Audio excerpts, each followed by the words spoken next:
Mahigit 200 billion pesos na unprogrammed funds ang inaprubahan ng House of Representatives para sa 2026 budget. Ano ba itong unprogrammed funds at paano ito nagagamit sa korupsyon? Simulan natin ang discussion sa budget.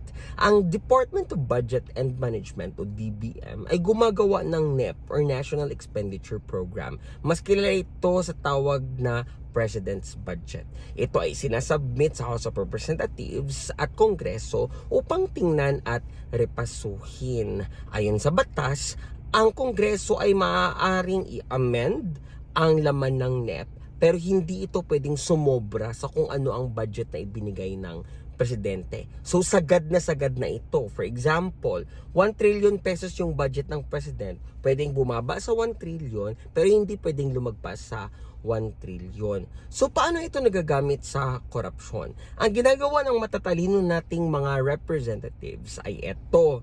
So kung 1 trillion yung budget ng presidente, tapos meron doon, let's say, railway project or bagong train station na kailangan ng tao, ang gagawin nila sa 1 trillion, yung 100 billion na nakalaan para doon sa train station ay ilalagay nila sa unprogrammed funds. So ibig sabihin, sa 1 trillion na bakante yung 100 billion na para sana sa train kasi yung train nilagay sa unprogrammed funds. So kung may bakanting 100 billion na doon sa 1 trillion, pwede na sila ngayong maglagay doon ng kanilang mga pet projects. Let's say tag 1 billion ang bawat congressman hanggang maubos nila yung 100 billion na nabakante kasi nga nilipat nila yung project na kailangan ng tao doon sa unprogrammed funds. Ngayon, yung train station na nilagay sa unprogrammed funds, magkakapondo lamang ito kung mayroong bagong revenue system na magkakaroon ng pera, like for example, may tax or kumita